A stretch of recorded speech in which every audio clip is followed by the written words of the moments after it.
मैं सुरेश कुमार, मैथ अनुदेशक। आज आपको विद्युत इलेक्ट्रिसिटी जो चैप्टर है वो समझाऊंगा। तो इसमें आज मैं आपको पार्ट 1 कराऊंगा, नेक्स्ट वीडियो में पार्ट 2।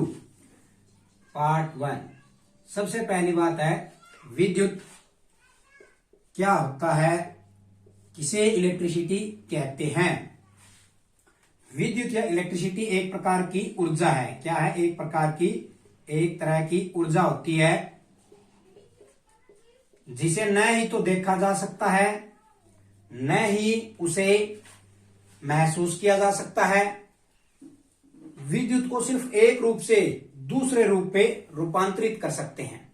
एक रूप से दूसरे रूप में हम इसको कन्वर्ट कर सकते हैं। इसको न ही तो देखा जा सकता है और न ही इसकी कोई सुगंध होती है। इसे विद्युत कहते हैं या इलेक्ट्रिसिटी। ओके, जैसे इसकी कई फॉर्म हैं। सबसे पहले मैं बात करूंगा प्रकाशीय ऊर्जा, दूसरा है ऊष्मीय ऊर्जा, ऊष्मीय ऊर्जा, तीसरी है रासायनिक ऊर्जा,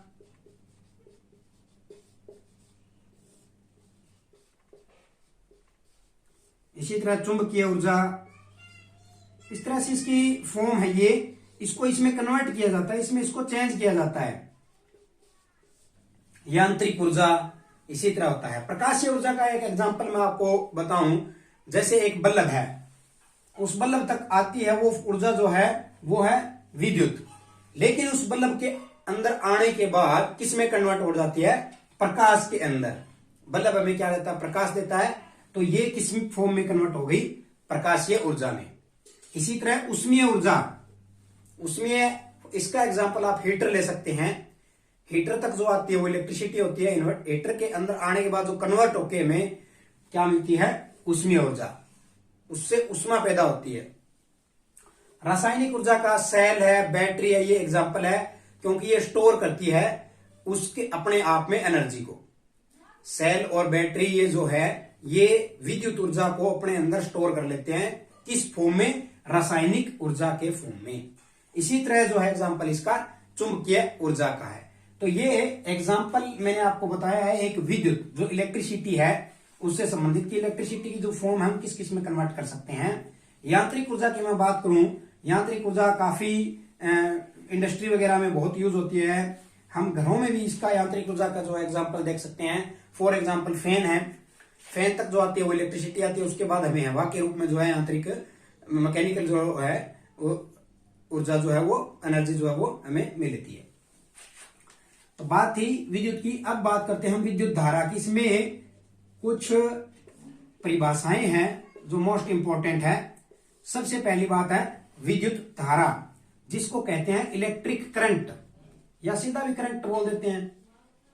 इलेक्ट्रिक करंट या विद्युत धारा किसी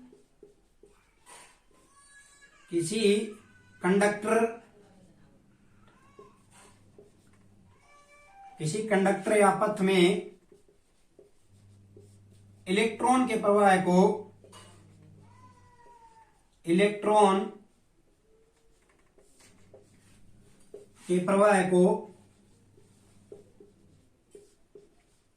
विद्युत धारा कहते हैं। विद्युत धारा कहते हैं। इट मीन्स क्या है कि किसी भी कंडक्टर का मतलब जो चालक होता है जिसके अंदर से करंट जा सकता है।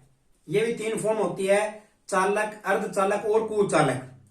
चालक में से करंट चला जाता है, अर्धचालक में से कुछ मात्रा में जाता है, और इसी तरह कुचालक में से करंट नहीं जाता, जैसे प्लास्टिक, रबड़ जो भी है। तो बात करते हैं कि किसी कंडक्टर या कोई भी पथ हो जिसमें इलेक्ट्रॉन के प्रवाह को ही क्या कहते हैं? विद्युत धारा। The flow of electron is called electric current. Okay, तो इलेक्ट्रॉन जो है आप सबको पता ही है कि जैसे हमने साइंस के अंदर परमाणु वाला जो चैप्टर है उसमें हमने पढ़ा कि यहाँ पे जो है प्रोटॉन और न्यूट्रॉन जो है वो नाभिक के अंदर रहते हैं और बाहर जो चक्कर लगाते हैं वो होते हैं इलेक्ट्रॉन। ठीक है, तो ये इलेक्ट्रॉन जो है इन्हीं के प्रवाह को क्या कहते हैं? विद्युत धारा। और इलेक्ट्रॉन के ऊपर कौन सा चार्ज होता है? नेगेटिव। ओके, तो इलेक्ट्रॉन के ऊपर कौन सा चार्ज होता है? नेगेटिव। इलेक्ट्रॉन के प्रवाह को विद्युत धारा कहते हैं। अब बात करते हैं विद्युत धारा की इकाई क्या है, इसको किससे दर्शाते हैं और इसको किस में मापते हैं। ये मोस्ट इंपोर्टेंट है, काफी सारे स्टूडेंट जो है इसमें पजल हो जाते हैं। तो बात करते हैं सबसे पहले कि इसको डिनोट किससे करते हैं। विद्युत धारा को डिनोट करना किससे दर्शाया जाता है, डिनोटेड बाय या दर्शाना। विद्युत धारा को आई से दर्शाया जाता है। किसके द्वारा, आई के द्वारा इसको दर्शाया जाता है। जहां आई लिखा हो इसका मतलब है विद्युत धारा है। अब बात करते हैं कि इसकी इकाई क्या है, यूनिट। इसकी इकाई या यूनिट, इसकी इकाई या यूनिट जो वो है एम्पियर। क्या है, एम्पियर। एम्पियर जो इसकी इकाई है। इसी तरह हम बात करते हैं कि इसको किसके द्वारा मेजर किया जाता है, इसको कैसे मापा जाता है। मापना, इसको हम माप सकते हैं ए मीटर के द्वारा। किसके द्वारा, ए मीटर। ए लिख के उसके ऊपर ये बना दो तो वह हो गया ए मीटर। क्लियर। तो ये थी विद्युत धारा, किसको इसको जो है आई द्वारा दर्शाया जाता है। एम्पियर में इसको मापा इकाई होती है और इसको मापने का जो इंस्ट्रूमेंट है, किस इक्विपमेंट के द्वारा मापा जाता है, वो जो है एमीटर। ओके। अब एक छोटी सी बात और रह गई है विद्युत धारा में, ये दो तरह की होती है, एक होती है एसी और एक होती है डीसी। दो प्रकार की विद्युत धारा होती है, एसी और डीसी। एसी का मतलब है अल्टरनेटिंग करंट, डीसी का मतलब है डायरेक्ट करंट। ओके। तो इसके बारे में मैं आपको थोड़ा सा बता देता हूं।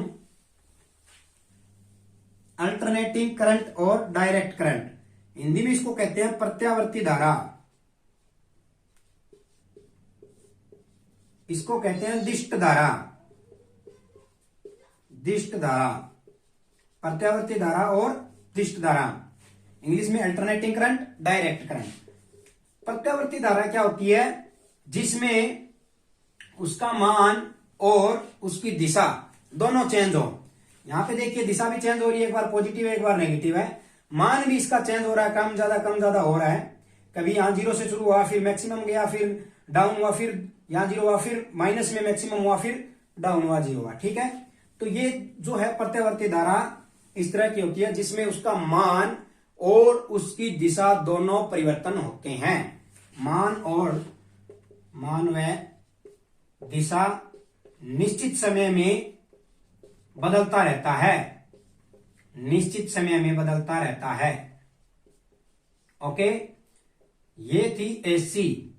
बट डीसी में क्या है, डीसी एक ही दिशा में चलती है, उसका मान थोड़ा बहुत चेंज हो सकता है लेकिन उसकी दिशा जो है वो चेंज नहीं होगी, तो उसकी एक ही दिशा में वह चलता रहता है, उसको कहते हैं डायरेक्ट करंट और डीसी।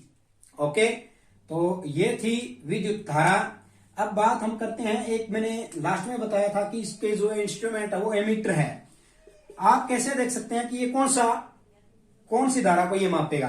अगर यहाँ पे ये लिखा हो तो यह दिष्ट धारा को मापेगा, अगर यहाँ पे ये लिखा हो इट मीन्स ये एसी को मापेगा, अगर यहाँ दोनों ही हो तो इट मीन्स ये एसी और डीसी दोनों को ही माप सकता है। ठीक है। तो ये आपको ध्यान रखना है। ये थी दिष्ट धारा और एसी, प्रत्यावर्ती धारा। बात करंट की समाप्त हुई। अब बात करते हैं हम नेक्स्ट, एक परिभाषा और है इसमें जिसका नाम रेजिस्टेंस, जिसे हम कहते हैं रेजिस्टेंस या प्रतिरोध। प्रतिरोध या रेजिस्टेंस, रेजिस्टेंस या प्रतिरोध। जो विद्युत धारा के प्रवाह में बाधा उत्पन्न करेगा उसे क्या कहेंगे, प्रतिरोध। विद्युत धारा को बहने में बाधा उत्पन्न करे, जो बाधा उत्पन्न होगी विद्युत धारा के बहने में जो बाधा उत्पन्न होती है उसे क्या कहते हैं, बाधा उत्पन्न हो उसे प्रतिरोध कहते हैं, रेजिस्टेंस। क्लियर। कि जैसे कोई कंडक्टर है, उसके अंदर से इलेक्ट्रॉन का फ्लो इट मीन्स क्या हो गई है, आई। करंट अगर उसमें से जा रहा है तो उसमें कहीं ना कहीं प्रतिरोध हो, वो उस करंट को जाने से रोकेगा। बिल्कुल नहीं रोक पाएगा, कुछ मात्रा में उसको ड्रॉप कर देगा और बाकी का आगे चले जाएगा, तो कुछ जो है इस वो हीट के रूप में उसको समाप्त कर देगा। उसी को क्या कहते हैं, प्रतिरोध या रेजिस्टेंस।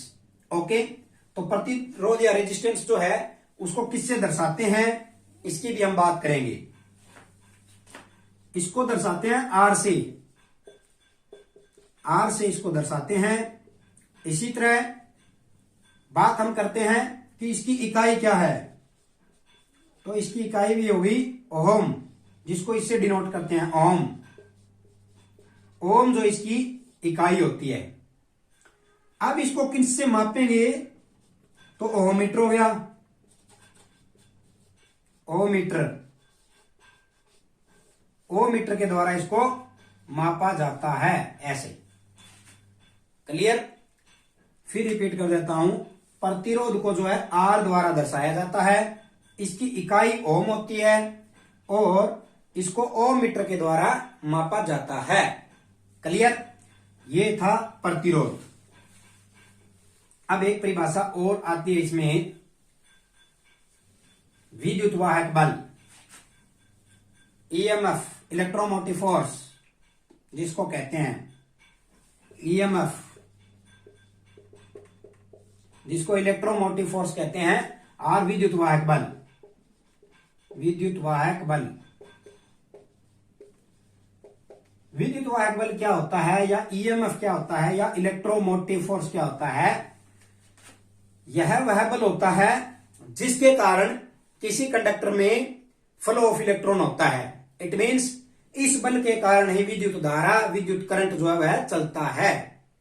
क्लियर, तो विद्युत वाहक बल ही वह बल होता है जिसके कारण किसी भी कंडक्टर में करंट फ्लो करता है, करंट चलता है, उसे ईएमएफ या विद्युत वाहक बल कहते हैं। इसकी इकाई जो है वो क्या होती है, वोल्ट होती है, और वी द्वारा इसे दर्शाया जाता है, वी द्वारा इसको दर्शाया जाता है।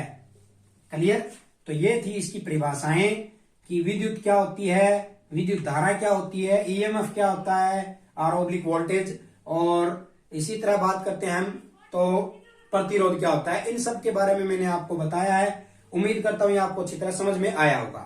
अब एक फार्मूला इसके अंदर अप्लाई करते हैं हम। एक नियम है, एक लॉ है, ओहम का नियम, वो मैं आपको बताऊंगा कि ओहम का नियम क्या होता है। ओहम का नियम, Ohm's law, Ohm's law, Ohm's law के नियम के अनुसार जब किसी कंडक्टर, किसी पथ का तापमान अगर स्थिर है, उसका टेम्परेचर जो उसके अंदर कम ज्यादा नहीं हो रहा है, उस समय उसके अंदर फ्लो होने वाला करंट और वोल्टेज दोनों समानुपाती होते हैं। इफ टेम्परेचर रिमेन्स कांस्टेंट, क्या कहता है कि उसमें फ्लो होने वाला करंट जो है वोल्टेज के समानुपाती होता है। ये हो गया directly proportional, voltage directly proportional to the current if temperature remains constant. अगर टेम्परेचर जो है, उसका तापमान जो है वो क्या रहे, वहां पे स्थिर रहे, उस समय उसके अंदर वोल्टेज और करंट दोनों क्या रहेंगे, डायरेक्टली प्रोपोर्शनल या समानुपाती रहेंगे। जब हम इसको डायरेक्टली प्रोपोर्शनल टू कन्वर्ट करते हैं इक्वल में, तब हमें एक कांस्टेंट प्राप्त होता है आर, स्थिरांक जिसको बोलते हैं, जिसको प्रतिरोध कहते हैं। अब यहां पे हमारे पास तीन फार्मूले हो गए कि अगर हमें V निकालना है तो I इंटू में R, करंट इंटू में प्रतिरोध। अगर हमें I निकालना है तो ये R इधर आके डिवाइड में हो जाएगा, इट मीन्स V बाई में R। अगर हमें वोल्टेज और प्रतिरोध दिया हुआ हो तो हम क्या निकाल सकते हैं, करंट निकाल सकते हैं। इसी तरह अगर हमें प्रतिरोध निकालना हो तो V बाई में I। तो हमें इन तीनों में से अगर कोई भी दो स्टेटमेंट दी हुई है तो हम तीसरी इसमें से निकाल सकते हैं, और उसके आगे हम इसकी यूनिट लगा देंगे। अगर वोल्टेज निकालनी है तो यहां वोल्ट आ जाएगा, करंट निकालनी है तो यहां एम्पियर आ जाएगा। अगर वोल्टेज निकालनी है तो वोल्ट हो गया, करंट निकालना है तो एम्पियर हो गया, और इसी तरह अगर रेजिस्टेंस निकालना तो ओम हो गया। क्लियर, तो उम्मीद करता हूं ये पार्ट 1 जो है आपको अच्छी तरह से समझ में आ गया होगा, जिसमें डेफिनेशंस और ओम्स का नियम आ गया है। नेक्स्ट पार्ट में जो इस चैप्टर का आधा भाग रह गया है उसको कंप्लीट करवा के आपको समझाऊंगा। तो उम्मीद करता हूं मेरे द्वारा बताई गई ये वीडियो आपको अच्छी लगी होगी। हमारे चैनल को सब्सक्राइब करें, अधिक से अधिक लाइक करें और वीडियो को शेयर करें। धन्यवाद।